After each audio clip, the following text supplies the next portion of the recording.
Lorsque nous marchons, nous avançons pas à pas. Nous ne sautons pas. Selon Proverbe 3,6, nous devons reconnaître sa seigneurie dans toutes nos voies. Ça veut dire qu'à chaque pas, nous devons nous attendre à lui.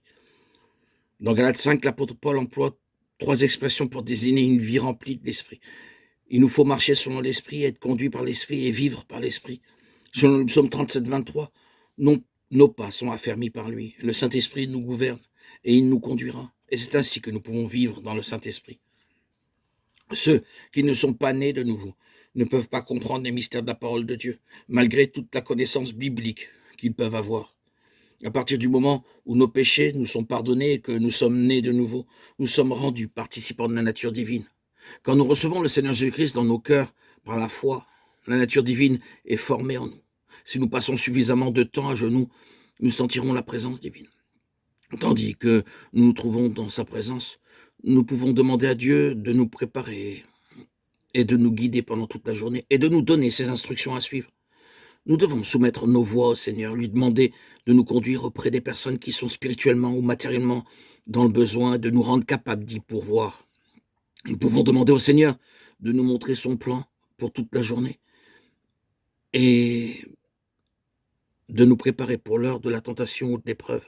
Par exemple, si nous devons aller quelque part pour régler une affaire ou si nous devons rencontrer une personne au caractère difficile, nous pouvons demander au Seigneur de nous donner une portion supplémentaire de sa grâce pour supporter les remarques ou les critiques, sans prendre notre revanche.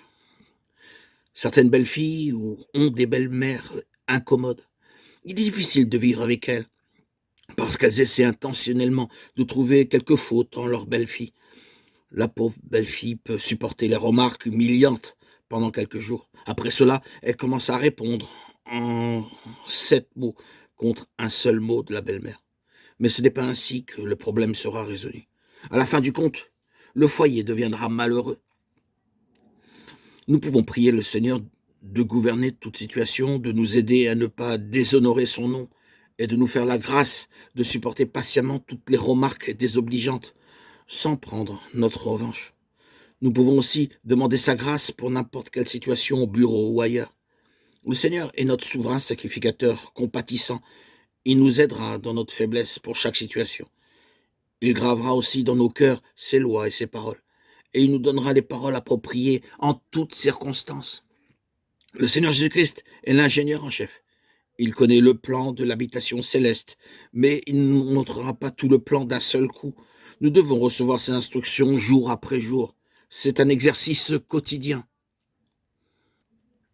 Mais nous manquons souvent de chercher l'aide, la sagesse et la direction de Dieu pour nos tâches et notre ministère journalier.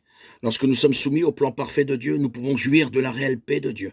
C'est pourquoi lorsque le temple fut construit sous Salomon, on n'utilisa aucun instrument tel que marteau ou hache.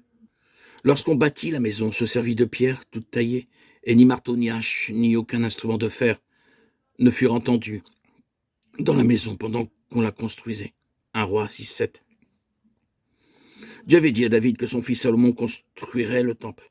Dieu donna à David tout le plan par écrit. C'est par un écrit de sa main, dit David, que l'Éternel m'a donné intelligence de tout cela, de tous les avantages de ce modèle. 1 Chronique 28, 19. Les ouvriers devaient se conformer à ce plan dans tous les détails. Ils ont employé de très grosses pierres, très bien taillées, pour construire le temple. Sur l'emplacement même de la construction, ils n'avaient pas besoin d'instruments ou de marteaux, car elles étaient déjà parfaitement taillées sur mesure. C'est ainsi que l'ouvrage se poursuivait tranquillement. Ceci parle de paix et de tranquillité. Lorsque nous sommes soumis au plan céleste de Dieu, une paix céleste grandit dans nos cœurs.